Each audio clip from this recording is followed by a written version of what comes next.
Днес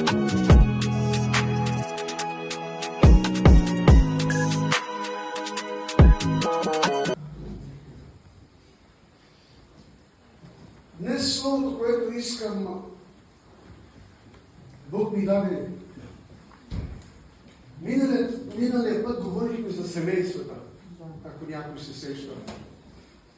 За християнското семейство, какви са принципите, как трябва да живеем, какво трябва да правим, след като сме християни. Днес ще говорим за църквата на Христос. За тази църква, която Исус умря на кръста. За тази църква, която Исус даде живота си.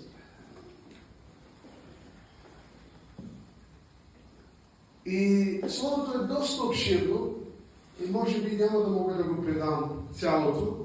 Ако се наложи, другия път ще направим още една сесия, защото ще говорим за 7 църкви на Откровение. Откровението е една, много хора казват, трудна книга, но за Бога не е трудна. Когато се потопиш в Божието присъствие, когато не искаш от Бог откровение, да нали Той я написа. Нормално е Той да знае какво има предвид и какво иска да говори. Но преди да влезем в това послание, нека да видим, че преди да бъде написано Откровението на Йоанна е написано 90 години след Христос. След раждането на Исус,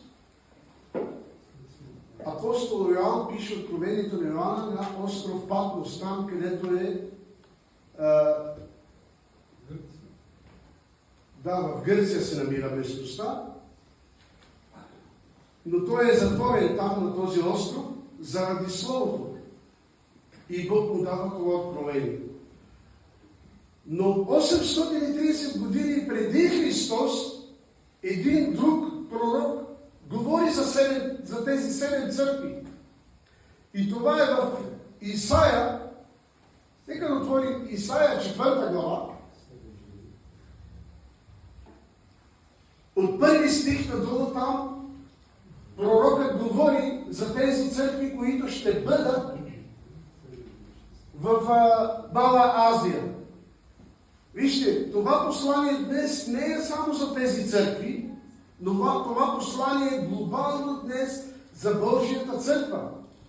Някой ще каже 7 и ще разберем защо точно 7. Вижте какво пише. В онзи ден 7 жени ще се хванат за един мъж и ще му кажат: ние ще ядем своя си хляб и ще облечем своите си дрехи. Нека само се наречем със Твоето име. Така. Тук говори към 7 жени. Ние знаем, че жената е преобраз на църквата. Жената е преобраз на църквата. И Бог говори за 7 жени, които ще искат да се нарекат с името на кой? С името на Христос. Но казва, но ще искаме да се наречем със Твоето име. Защо? За да Ти отнемеш нашия страх. Защото, вижте, в днешно време една жена, не говоря за девици, за жена, ако не е омъжена и ако тя ходи надолу-нагоре, тя има страх за нея. Но когато е омъжена, тя взима авторитета на своя мъж. Тя е под неговият авторитет и по такъв начин тя става жена, която да бъде сред хората приета. И така тези жени, говорят, искаха да се нарекат с Божието име. Църквите днес, които се наричат християнски църкви, са приели името на Христос. Но дали тези голям, вижте какво казва, но искаме да облечем нашите дрехи и да се храним с нашата храна. Не искат това, което Христос дава, с него да се хранят. А Исус предлага храна, която е в духа. Принципи, които са в Христос. И не искат да се облечат с неговата дреха, дрехата на правдата, а да вършат своите дела, да живеят своя живот.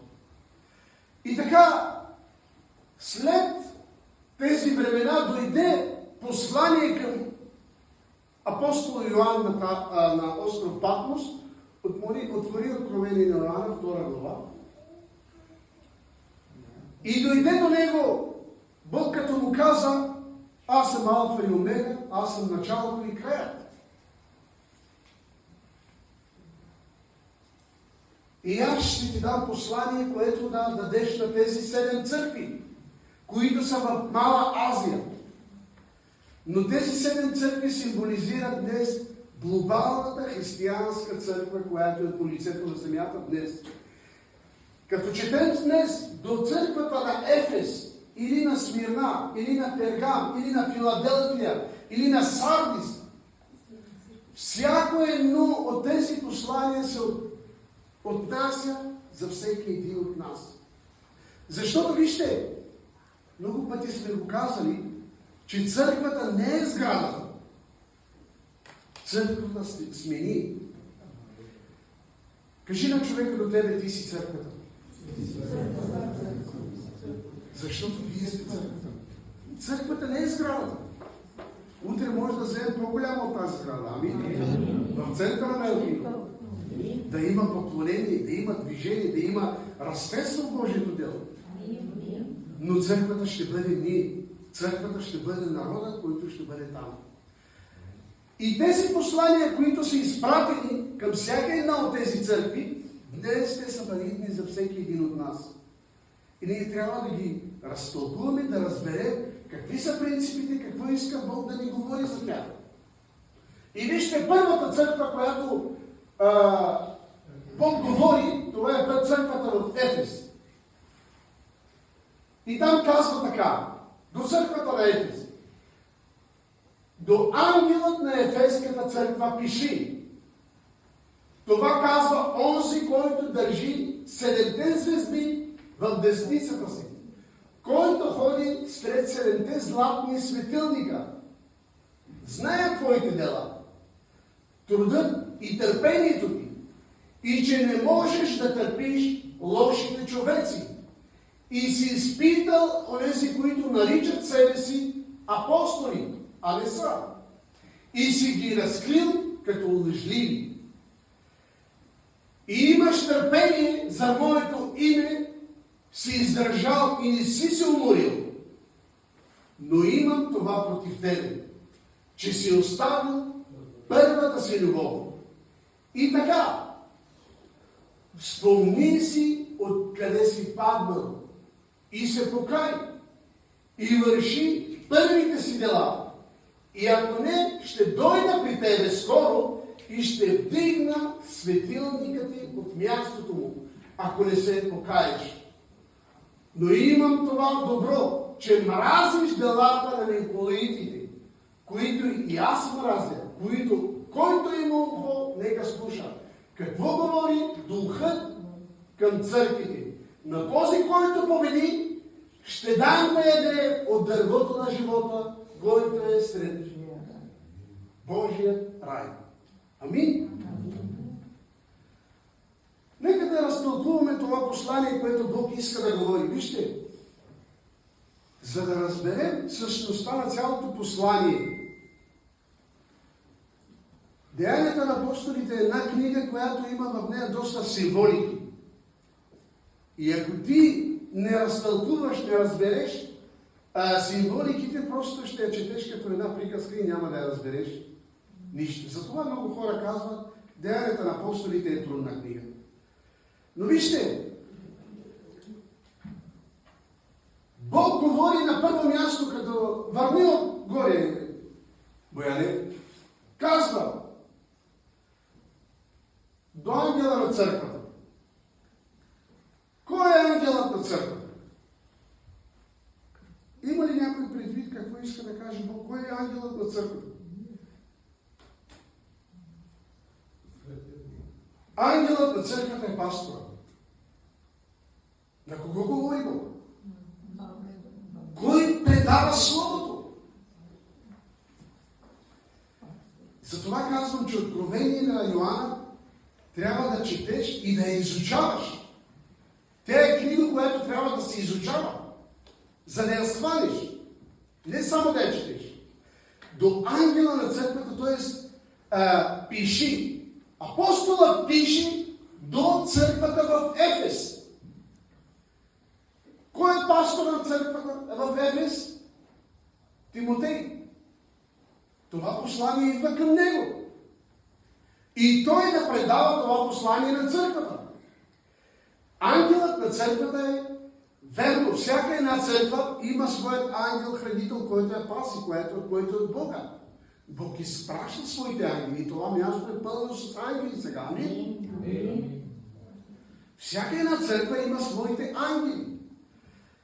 Но буквално тук Бог говори, че посланието е до водача на църквата. Този, който проповядва Словото, този, който говори Словото, този, който предава Словото на народа. Защото ако не се проповядва, ако не се изговаря, няма как да разберем тези тайни, които Бог иска да ни открие. И тогава вижте какво казва. Това казва онзи, който държи 7 звезди в десницата, който ходи сред 7 златни светилника.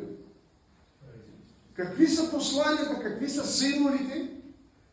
Затова казахме, числото 7 е пълнотата на Бога.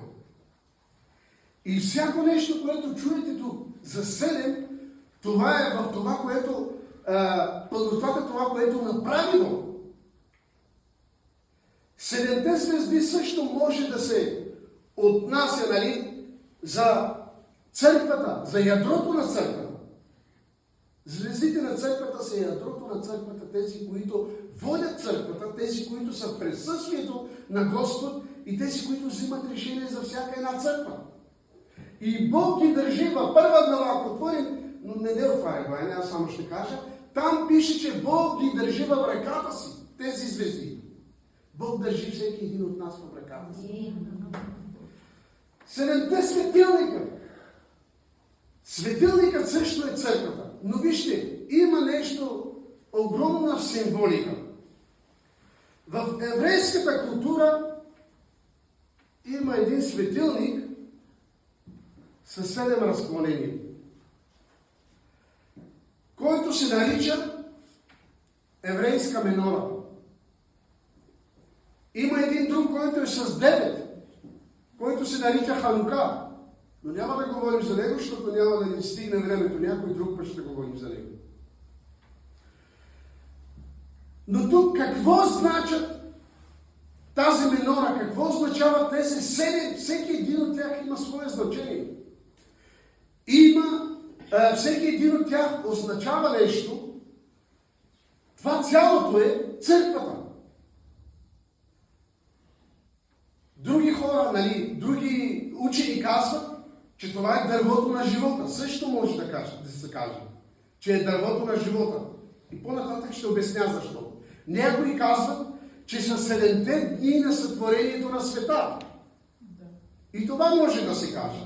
Това са всичко предположения от хора, които са изучавали еврейската култура.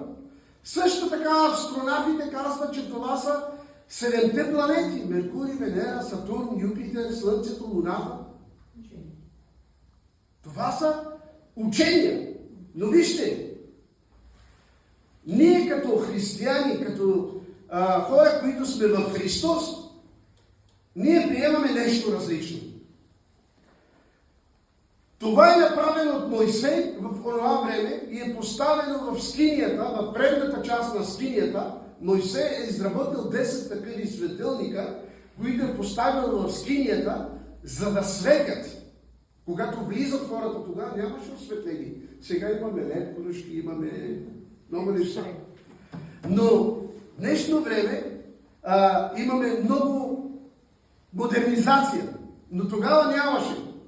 И Бог каза на Мойсей да направи това от чисто злато, което го направи и го постави в предната част на скинията. А в Светая светих Бог постави това ковчегът, за него съм говорил преди, мисля, че знаете неговата история, няма да се спирам, да не отнемам време. Той беше в Светая Светия, защото там беше присъствието на Бог. Виждаме, отгоре има два ангела, които пазят заветите, манната небесна, която е също в нея, и тоягата на Арон. Но какво е значението на тази така наречена менора или светилник? Затова го казва седемте светилника. И какво влиза? Това означава какво влиза в една църква. Главното стъбло, това е Христос. И този пламък, който е по средата, той никога не се угасваше. Той винаги гореше. И от него се запалват другите. Затова в църквата на централно място е Христос. Неговия огън, неговия пламък, който е, той винаги трябва да присъства в църквата. За да има помазание, за да има сила, за да има благодат в нашия живот. Така, първото разклонение, което е, това символизира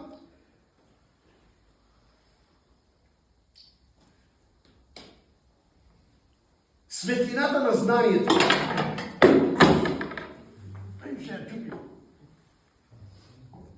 Така, първото е светлината на знанието. В една църква трябва винаги да има на първо място знание. Защо? Защото вижте, в Осия 4 глава 6 стих Бог казва: моят народ загива поради липса на знание. Ако ти не знаеш, ако ти не четеш Божието си Слово, ако ти не приемаш, няма как да знаеш кое е добро и кое е лошо за твоя живот. Чрез знанието ние получаваме информация, кое е добро пред Бог и кое не е добро пред Бог. И тази светлина символизира знанието в Господа. Не знанието в света, а знанието в Господа. Второто рамо символизира мъдростта на Бог. Мъдростта на Христос. Защото вижте, в Притчи 2 глава 6 стих казва: Господ дава мъдрост, от устата му излиза знание и разум. Мъдростта на Господ, казва, ни води в пътя, който трябва да стоим и това, което трябва да правим. Но светската мъдрост, казва Словото, е глупост пред Господа. Затова днес можем да виждаме философи, учени, различни хора. Но Бог цялата тази мъдрост, която ни е дала в Словото Божие, я даде на нас. Тези, които сме приели Христос, тези, с които стоим пред тях. И когато ние разговаряме с такива хора, вижте, забележете, че Христос беше на 12 години, когато беше в храма и задаваше въпроси на първосвещениците, учителите, които бяха там, и те се чудеха от неговата мъдрост. Също така и учениците, тези, които приеха мъдростта на Господ, хората се чудеха откъде в тези не са ли прости овчари, рибари, хора, които нямат знание, а имат такава мъдрост и Бог върши чудеса в тяхния живот. Разбирате ли? Второто е светлината на мъдростта, която е в нашия живот. Третото светило, това е разумът и разсъдливостта. Някой ще каже, мъдростта и разумът не са ли едно и също? Не са едно и също. Мъдростта и разумът са две различни неща. Защото вижте, апостол Павел казва в Солунци 1 глава 21 стих: изпитвай всичко и доброто задръж. Соломон беше ли най-мъдрият човек? Той поиска от Бог мъдрост.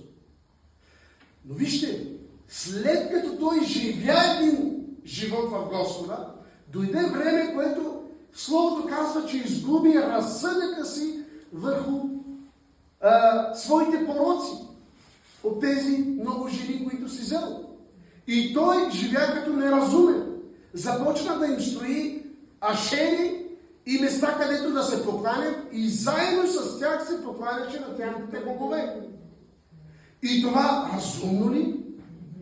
Мъдростта от него не се премахна. Той все още беше мъдър.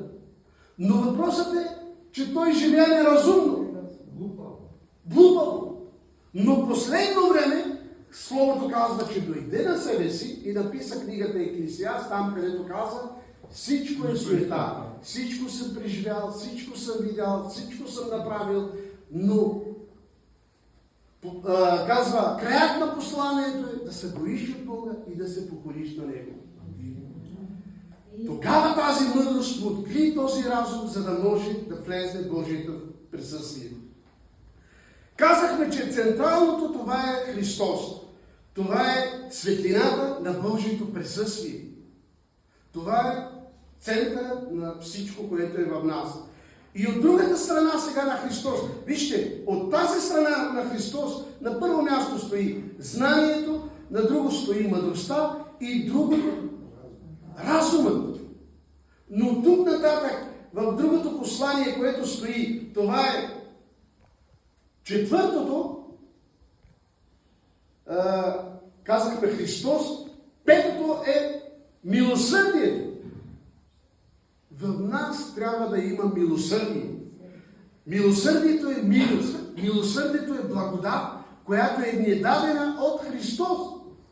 Благодатта, която е в нашия живот. Въпреки, че вършим дела, които не са угодни пред Бог, чрез Божията благодат ти стоиш. Бог има любов към тебе да те държи. Винаги са отворени ръцете на Господ да те приеме. Бог до сега никого не е отхвърлил. Въпреки казва, че поради живота си, поради прегрешенията си, във Римляни казва, че ние заслужаваме смърт. Но заради делото, което Христос направи на кръста, поради това, че Той умря на кръста, ти си изкупен. И за тебе е платена цена. И твоите грехове, казва, ще станат бели като сняг. И Бог няма да се спомня вече за тях. Забележете, Бог не ги изтрива просто, но Бог не се спомня за греховете, които си живял преди. Когато приемеш Христос, когато стоиш в Неговото присъствие, когато живееш в принципите, Бог забравя за тези грехове. Защото казва, ти ставаш нов човек. Старото премина и се ражда нещо ново. Някой ще каже, добре, ако грешим пак, да, ако се грешиш, Бог пак ще ти прости. Та Бог е казал на Петър, Петър го попитал, Господи, колко пъти да прощаваме? 70 пъти по 7. Толкова ли? Колко значи? Това е много, 400 или нещо. Ти цял ден можеш ли против някой да се грешиш 400 или нещо пъти? Но това не е само цифрата. Това е безусловно да прощаваш. И така Бог е готов да ти прости безусловно. Винаги, когато се обърнеш към Него, Бог е готов да ти прости. Но въпросът е да имаш тези качества в тебе. Когато ти имаш качеството на знанието, че знаеш това, което Бог направи за тебе, когато мъдростта слезне върху тебе и живееш разумен живот, ти ще имаш тази благодат, това милосърдие. И тогава няма да гледаш към греха. Вижте, родените от Господа, казва, не се грешават. Когато ние се раждаме от Бог, ти нямаш сърце да стоиш в греха. Хора, които самоволно все още грешат, те още не са родени от Бог. Още живеят в стария начин на живота. Защото роденото от Бог търси духовните неща, търси духовно изграждане, търси духовна любов, което ще видим по-нататък. И така, шестото рамо казахме, петото е милосърдието, шестото рамо, което е, това е символът на справедливостта. Бог ни учи да бъдем справедливи. Да имаме тази, да решаваме справедливо, да не взимаме страна на неправдата, да не взимаме страна, която не е от Господа. Защото вижте, в Михей 6 глава 8 стих казва да вършиш правда, да обичаш милост и да ходиш смирено в твоя Господ. Това са принципи, които стоиш в правотата на Бога. Да бъдеш смирен, да вършиш правдата на Господа и да имаш, да ходиш в пътят на Господа. И седмото, последното рамо, което е от страната на Христос, това е светлината на мира и хармонията в твоя живот. Когато всичките тези светила са в твоето сърце, тогава идва един мир в тебе и идва хармония в твоя живот. Ето тези светлини трябва църквата днес да има в себе си. За това говори Бог за 7-те светилника. За това ви казвам, че трябва да се изучава Откровение на Йоанна, за да можеш да разбереш точно какво Бог иска да каже. Затова казва, че Той е Бог на тези 7 принципа. В църквата трябва да има всичките тези 7 принципа. Знание, мъдрост, разум, милосърдие, трябва да имаш мир в Господа, хармония в Бога. Защото, вижте по-надолу какво казва. И след това се обръща. Той е Бог на тези светила. Знае твоите дела. Трудът ти, търпението ти и че не можеш да търпиш лошите човеци. И си изпитал онези, които наричат себе си апостоли, а не са. И си ги разкрил като лъжливи. Вижте, във втори стих Бог ни говори, че Бог знае всичко за нашата църква. Ние не можем да скрием нищо от Него. Отвори Псалом 139, голями. Нека да прочетем от там малко. Откровението на Йоанна ние трябва да... Тя е една книга, която трябва да влизаш и в Стария Завет, и в Новия Завет, и изтълкуваш така, както трябва. Така, Псалом 139, от първи стих надолу, вижте какво казва.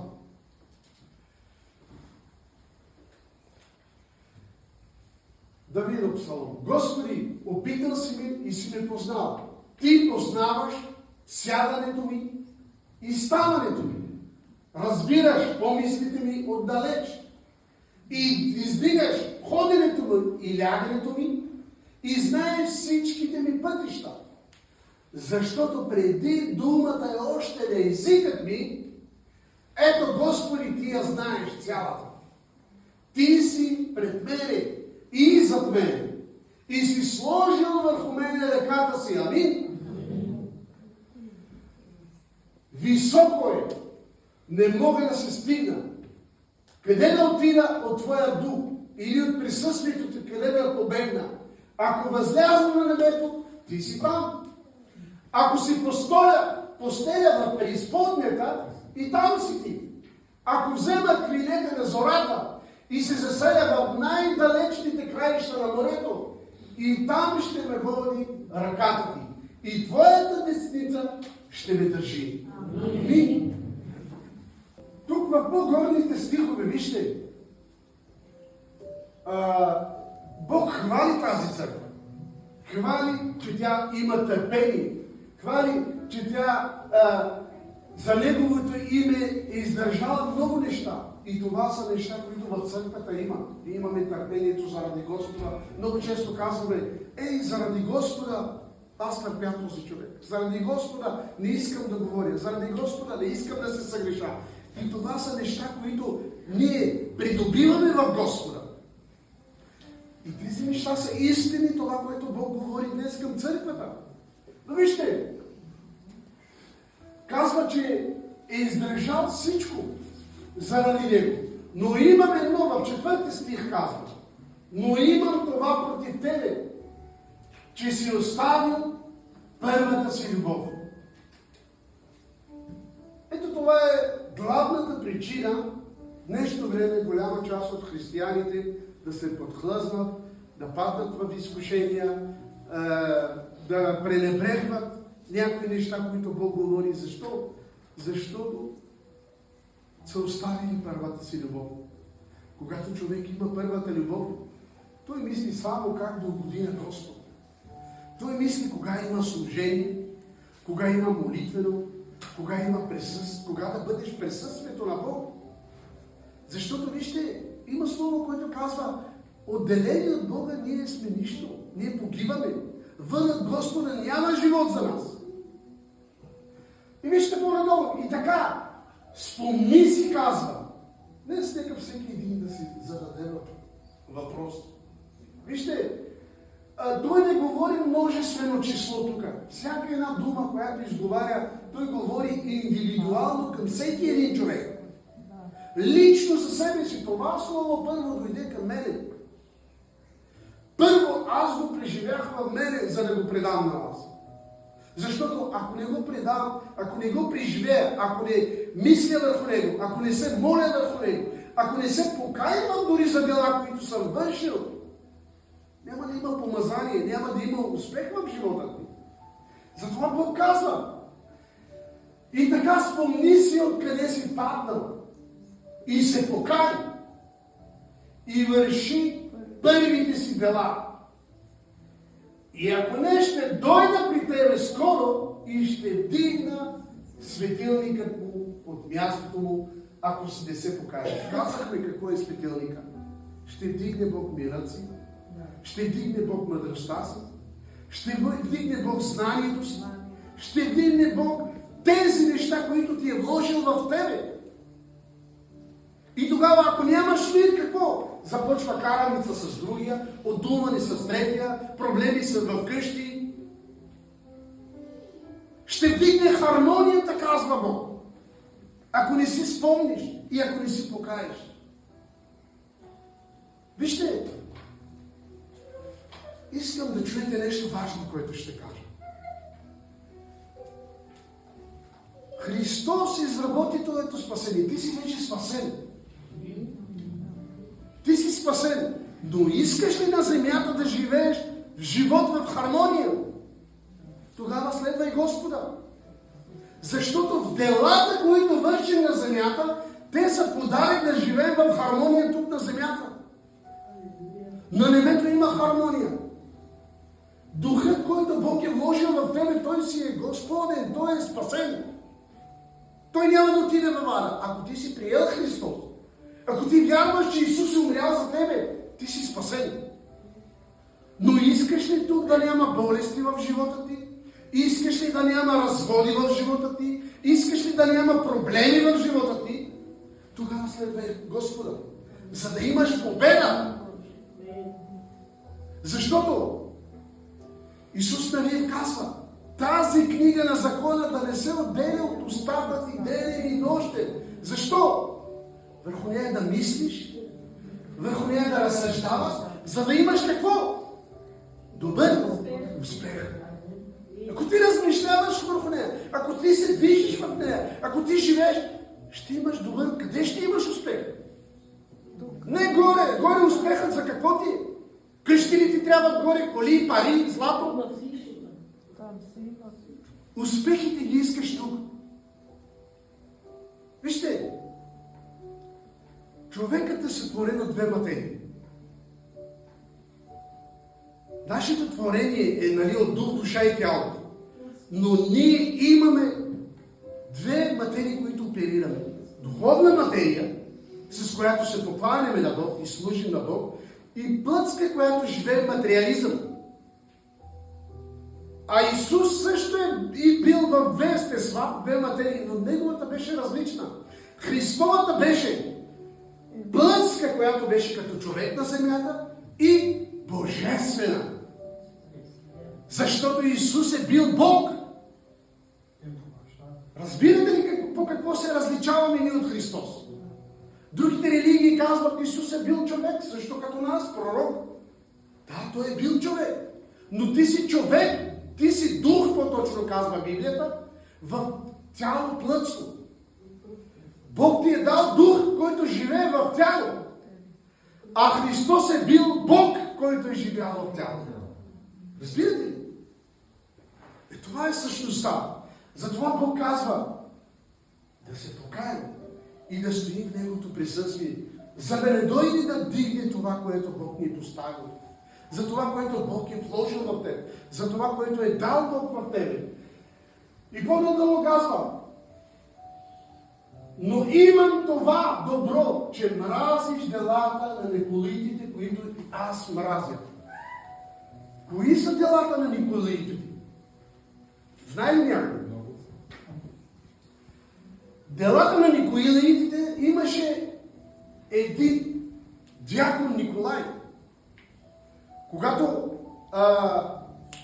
ръкоположиха дякони за присъствието, за помагат на апостолите да раздават храната по това време, сред тях беше един дякон Стефан, който всички знаете, който беше първият ученик за Божието дело, който беше убит с камъни и видя Божието присъствие, че Бог стои отдясно на Отец, казва. И имаше и други, и един от тях беше този Николай. Този Николай направи своя организация, своя секта, която научи хората, че могат да ядат идоложертване, научи хората, че могат да блудстват, да живеят разпуснат живот. И днес тази доктрина, която се говори, веднъж спасен, завинаги спасен, това не идва от там. Пи, живи са, това, че съм спасен. Разбирате ли? Но Бог казва да стои, ти си спасен, но трябва да стоиш принципите на Бог. Трябва да живееш живот на Господ, за да може да има благословение в твоя живот. Няма да преминавам към другите църкви. Следващия път, може би, ще вземем още 2-3, защото тази църква беше времето ни напредва, а имаме и други неща да говорим. Но нека да се молим. Нека Бог да даде тези качества в нашия живот. Нека Божието помазание, нека Божията благодат да бъде в нас. Господи, благодаря Ти за това слово. Благодаря Ти, Господи, че днес ние чухме думи на живот от Тебе.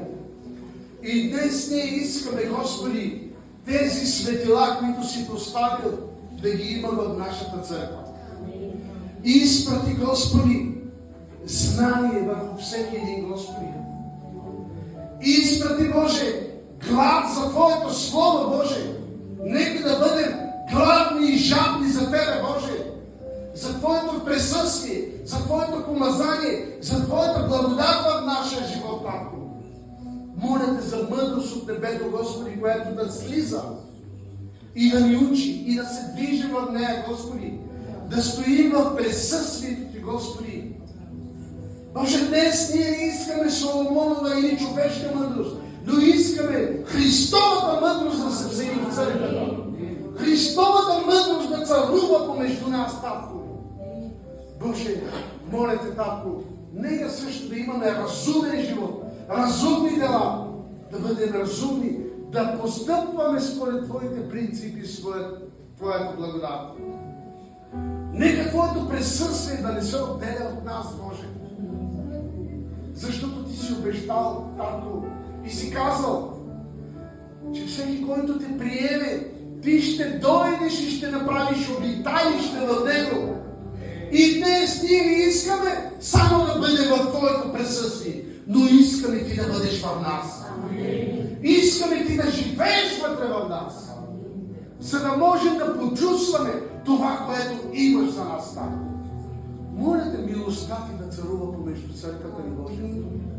Моля Те, любовта Ти, Господи, защото Ти си казал, Татко, една от най-великите Ти заповеди е да се обичаме един друг. И днес, Господи, ако ние не обичаме нашия брат или нашата сестра, как ще възлюбим Тебе, Татко? Тези, с които живеем, тези, с които сме, Татко, моля Те, дай ни тази любов. Дай ни това единство, дай ни това, тази съвършена хармония, този мир, който е в Тебе, Татко. Нека Ти да пребъдваш, Господи, в църква ново начало. Защото аз знам, че Ти подготвяш нещо велико, Татко. Ти подготвяш, Господи, нов сезон, ново движение, ново помазание, Господи, в името на Исус. Нека всяко коляно, Господи, да се поклони пред Тебе. И както казва Словото Ти, да се покаем за стария начин на живот, Боже. Да отхвърлим всичко, което не е нередно, всичко, което не е в Тебе, Боже. Всяко дело, Господи, което да нас скърбява, в името на Исус, аз те моля да премахнеш, да изчистиш, да изкорениш, Господи, Боже свят. Моля те, Боже, движи се в нас. Постави Твоят авторитет върху църквата, Господи. Да живеем с Твоят авторитет, Боже. Там, където стъпне кракът ни, да съвземем за Тебе територии. Там, където стъпнем, Боже, да говорим Словото Ти, да проповядваме разпнатият и възкръсналия Христос. Боже, благодарим Ти за всичко. Нека цялата слава и цялата благодат да бъде за Тебе. И цялата църква казваме: Амин.